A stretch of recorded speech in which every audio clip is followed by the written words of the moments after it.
네, 옐로우 시간이 돌아왔습니다. 제 옆에는 장의원님이 나와 계셔야 되는데 오늘 이미연님이 나와 계셨습니다. 그 이유는 이미연님이 옐로우가 너무 좋아서 계속 나오시겠다고, 고정을 하시겠다고 이런 소문이 있어요. 아, 그것도 맞아요. 절반이 맞고 또 하나 절반은 이게 지난번에 제가 3킬이 나왔어요. 3꽝 아닙니다. 오해하지 마시고. 좋은 감각이고 너무 오래 또 그냥 기다리고 있으면 다 무효가 돼버리거든요. 감이 조금이라도 남아있을 때 이거 흐름 좀 타야 된다. 다 뻥이고요. 그냥 이미연님이 다음 주에 스케줄링 때문에 먼저 한 주 일찍 오신 거예요. 그냥 맞습니다. 뭐 아무것도 아니에요. 그냥 뭐 킬의 기운이 뭐 있었습니까? 그거 하나 딱 3킬 딱 한 번 있었을 뿐이고 4개 중에 3개입니다. 반타작이었잖아요. 근데 어쨌든 3킬을 한 번 하면서 어쨌든 평균은 올라갔네요. 그쵸. 평균도 올라갔고 요즘 추이를 봤을 때 제가 어쨌든 좀 맞춘 경기 수가 우뚝 올라서 했거든요. 이럴 때를 즐겨야 됩니다.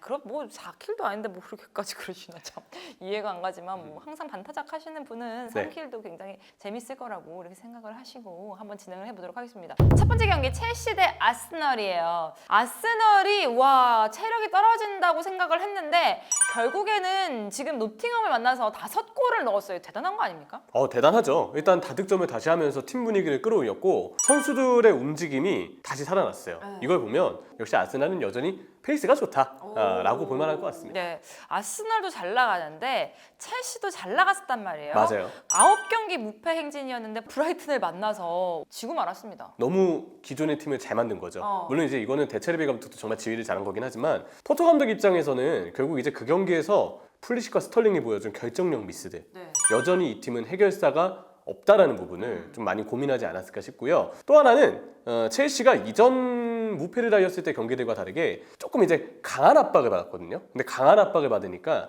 비로소 뭔가 빌드업을 할 때 조금 문제점이 드러나는 부분들이 있었어요. 저는 아스날이 전방 압박을 하잖아요. 여기서 첼시가 위기를 느낄 수 있는 포인트가 좀 있을 거라고 생각합니다. 근데 첼시가 사실 수비가 굉장히 지금 불안한 상태에다가 거기다 티아고 실바가 지금 컨디션이 많이 떨어져 있기 때문에 굉장히 좀 위험하지 않을까. 수비에서 흔들리는 모습 많이 보였잖아요. 믿었던 실바도 요즘에 좀 빌미가 됐던 실수 장면들도 있거든요. 그런 걸 보면 아스날이 전반적으로 팀 분위기가 좀 좋은 편인 것 같고요. 기세에서 저는 아스날이 이 경기는 이기지 않을까 생각하고 있습니다. 아스날이 지금 유로파리그 일정이 금요일 날 쥐리에를 만나고 일요일 날 또 첼시를 만나기 때문에 이틀 만에 경기를 지금 치러야 되고 맞아요. 첼시 같은 경우에는 UEFA 챔스를 목요일에 하루 빨리 만나요. 자그레브를 만나기 때문에 조금은 휴식 기간이 있단 말이에요. 그게 변수가 될 수는 있겠지만 사실 뭐 주중 경기가 둘 다 있으니까 두 팀 다 좀 피로도는 있을 것 같아요. 그렇죠. 그러면 제가 예상했던 전방 압박의 키워드로 아스날 승리를 픽해보는 건 어떨까 좀 조심스럽게 추천을 드려봅니다. 뭐 경기 내용적인 측면이나 전술적인 측면을 봤을 때 아스널이 조금 위에 점쳐 있는 건 사실인 것 같아요. 그렇죠. 네.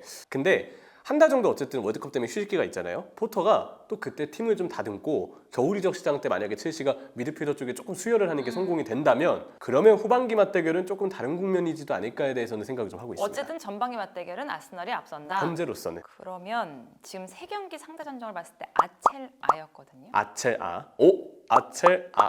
네, 저도 가보도록 하겠습니다. 아스널 아첼아로 가보도록 아첼아, 하겠습니다. 자, 토트넘 대 리버풀이에요. 일요일 날 만나게 되는데 토트넘은 참 신기한 것 같아요. 어떻게 이렇게 경기 내용은 가져가지 못하지만 결국 그렇게 마지막에 본머스 상대로 3골 넣으면서 승리 가져갔잖아요. 토트넘이 좀 다행스럽게 여길 만한 포인트가 또 있어요. 뭐요? 쿠루셉스키가 이 경기는 뛸 가능성이 꽤 높습니다. 근데 토트넘이 사실 빅식스 상대로 이긴 적이 없어요. 아직까지. 아직까지. 네. 그런데 리버풀이 지금 빅식스에 순위적으로는 올라와 있지 못하잖아요. 탑6가 아니죠. 네. 이렇게 비껴가는구만. 탑6가 아니다. 토트넘의 걱정거리는 강한 전방 압박을 만났을 때 후방 빌드업의 미스가 좀 있고 수비진의 실책이 꽤 많다는 부분일 것 같아요. 맞아요. 토트넘을 공략할 땐 전방 압박하는 팀은 무조건 성공한다. 뭐 맞아요. 이렇게 좀 공식이 되고 있죠. 근데 리버풀이 압박을 할 수 있는 선수가 살라도 있고요. 피르미누도 있고요. 여기에 다윈 누네스도 있습니다. 리버풀이 지금 공격진의 문제가 있는 건 사실 그렇죠. 아니거든요. 토트넘의 미드필더 지역으로 넘어오기 전에 리버풀이 압박으로 토트넘을 타격할 가능성도 저는 일부 있다고 생각을 해요. 근데 전방 압박을 해서 빼왔잖아요. 근데 그 다음에 선수들이 중원에서 압박이 풀렸을 때. 네. 압박이 풀렸을 때는 그냥 맞으면 됩니다. 뭐예요? 그러면 토트넘이 골을 많이 넣을 수도 있다는 얘기잖아요. 근데 토트넘도 마찬가지예요. 토트넘 입장에서 생각을 했을 때도 그러니까 두 팀이 좀 비슷하지 않나요? 후방 빌드업을 해요. 근데 상대가 전방 압박을 해요. 그럼 그냥 그거 맞으면 됩니다. 서로 비슷해요. 단점이 명확하기 때문에 이런 경기는 서로 단점 들추다가 비길 가능성이 크다고 생각합니다. 아 맞아요. 네, 비길 가능성. 저는 이게 지난 시즌 맞대결도 결국 무승부가 많았고 이거 리버풀도 지지 않고 토트넘도 지지 않고 무승부가 자연스러운 픽이 좀 되지 않을까 생각합니다. 솔직히 일리 있는 말입니다. 맞아요. 무승부 한번 가보도록 할게요. 자, 아탈란타 대 나폴리입니다. 이거 승점 6점짜리 경기거든요. 그쵸. 지금 나폴리가 아탈란타를 이기면 거의 이제 리그 초반에 산을 크게 넘는 느낌이랄까? 네. 그런 느낌 좀 있어요. 근데 아탈란타의 스타일을 일단 먼저 좀 봐야 돼요. 후방의 백스리가 상대 공격진을 1대1로 수비를 하는데 진짜 좀 강하게 수비를 합니다. 네. 게다가 아탈란타는 좌우 간격을 꽤 넓게 벌려서 네. 롱볼로 바로 빠르게 측면 넘어가고 또 반대 넘어가고 문전 넘어가고 이런 좀 뭔가 시원시원한 축구를 하는 팀, 이런 팀이 아탈란타라는 특징이 있습니다. 보세요. 지금 아탈란타가 2의 법칙에 들어가 있어요, 여러분. 이해 법칙. 2의 법칙. 네. 상대 전적을 봤을 때 2를 주거나 2를 가져오거나 항상 그랬단 말이에요.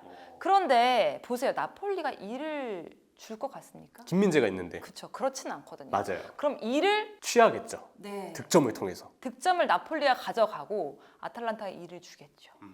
그렇게 해서 나폴리가 이길 것 같습니다. 근데 그 2에서 더 나을 것 같아요. 왜냐면 두 팀 만날 때마다 4골 이상을 3경기 동안 뽑아냈어요.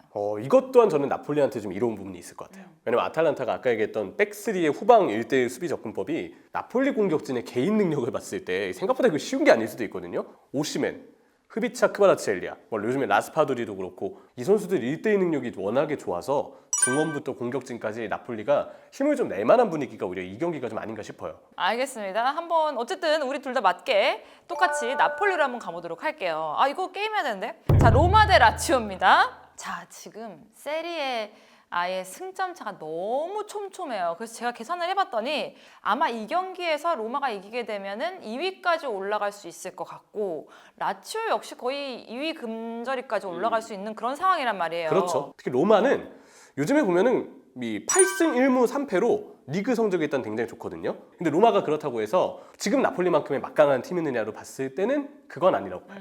왜냐면 생각보다 경기를 봤을 때 잔실수가 좀 심하고요. 로마도 중원 보강이 좀 소극적이었다 보니까 중원 장악력이나 이 전체적인 운영에 있어서는 조금 중원의 약점이 아쉬울 때가 좀 있거든요. 그런 걸 보면 내용적으로 불안한 측면이 있는데 그래도 어쨌든 이긴다. 그래서 로마가 이긴다? 라치오가 지금 주중 경기가 굉장히 빡빡합니다. 그렇죠. 예, 여기 지금 죽음의 조거든요. 막 미트윌란, 페에노르트 여기 라치오 이렇게 껴있고 그러는데 지금 유로파 토너먼트 진출을 확정한 게 아니어서 페에노르트 원정까지 지켜봐야 돼요. 그 주중 경기 양팀 모두 하고서 이틀 쉬고 하는 거예요. 그러니까 맞아요. 엄청 힘들 거란 말이에요. 근데 제 생각에 일정상의 변수는 조금 더 일정상의 불리함이 있는 라치오가 이 경기는 로마의 이기는 DNA에 좀 밀리지 않을까. 로마의 그래서 승리를 예상하겠습니다. 저는 로마 승을 예측하고 있었거든요. 왜냐하면 세 경기 전적을 보면 홈인 팀이 그냥 무조건 승리하더라고요. 그래서 지금 에이스 로마가 홈이니까 무조건 승리할 것이다. 그렇죠. 로마 라치오는 로마 더비여서 사실 그냥 똑같은 구조긴 하지만 어쨌든 홈대진을 받은 쪽이 계속 이긴다는 거잖아요. 이긴다는 거잖아요. 네. 거기다 같은 유로파를 하고 오는 거니까 뭔가 그런 홈의 기운을 확 느끼는, 구장의 기운을 확 느끼는 그런 게 또 있을 것 같단 말이에요. 그럴 수 있죠. 우리 이렇게 해가지고 지난번에 3개 맞췄잖아요. 그러니까 이번엔 이번엔 4개? 내친 김에 4개 도전 진짜. 근데 솔직히 이명철 정말 아니거든요. 승부일전 정말 아니거든요. 이번엔 달라졌어요 진짜. 3개 아니야. 4개. 4개? 4개. 아, 올킬. 알겠습니다. 올킬 한번 가보도록 하겠습니다. 4개.